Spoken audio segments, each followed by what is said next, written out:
யூகேல இருந்தோ இல்ல வேற கண்ட்ரில இருந்தோ பொதுவா இந்த ஷெங்கன் விசா அப்ளை பண்றவங்களுக்கு மிகப்பெரிய ஒரு கன்ஃபியூஷன் இல்ல டவுட் அப்படிங்கிறது என்னன்னு பாத்தீங்கன்னா இந்த போர்ட் ஆஃப் என்ட்ரி அப்படிங்கிறது. ஸோ அந்த விஷயத்த நான் இந்த ரீல்ல உங்களுக்கு நான் கிளியரா ஆன்சர் சொல்றேன். பொதுவாக நீங்கள் ஷெங்கன் விசா அப்ளை பண்ணுறது மோஸ்ட்லி டிஎல்எஸ் இல்லைனா விஎஃப்எஸ் மூலியமா அப்ளை பண்ணுவீங்க.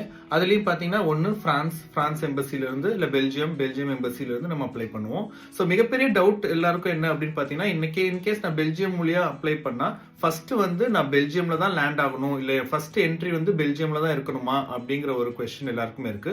ஸோ எல்லாருமே என்ன நினைக்கிறீங்க அப்படின்னா, ஃபர்ஸ்ட் நான் பிரான்ஸ்க்கு அப்ளை பண்ணா பிரான்ஸ்குள்ள தான் நான் என்டர் ஆகணும் அப்படின்னு நினைக்கிறீங்க. அப்படியெல்லாம் எதுவுமே கிடையாது. ஸோ நீங்க ஷெங்கன் விசாங்கிறது வந்து இந்த யூரோப்பியன் கண்ட்ரீஸ்ல நீங்க எந்த எம்பசி மூலியமா வேணாலும் எடுக்கலாம். ஸோ பிரான்ஸ் மூலியமா எடுக்கலாம், பெல்ஜியம், நெதர்லாண்ட்ஸ் எதுல வேணாலும் எடுக்கலாம்.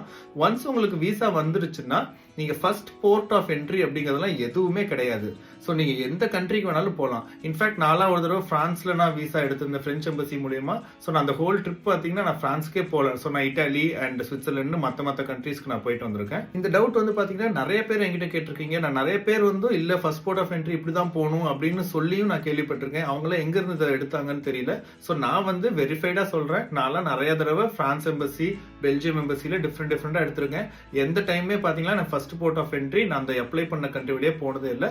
ஸோ எந்த பிரச்சனையுமே இருக்காது. ஸோ நீங்களுமே எங்க உங்களுக்கு விசா கிடைக்குதோ, பிரான்ஸ் பாத்தீங்கன்னா பொதுவாக வந்து எப்பவுமே ரொம்ப அப்பாயின்மெண்ட்ஸ் கிடைக்கிறது கஷ்டமா இருக்கும். ஸோ நீங்க நெதர்லாண்ட்ஸ்லயோ இல்ல பெல்ஜியம்லயோ நீங்க வேற எங்கேயாவது கூட நீங்க அப்பாயின்மெண்ட் எடுக்கலாம். ஸோ நீங்க பிரான்ஸ் போனாலும் போகலாம். எந்த யூரோப்பியன் கண்ட்ரீஸ் வேணாலும் நீங்க ஃபர்ஸ்ட் என்ட்ரி ஆகலாம்.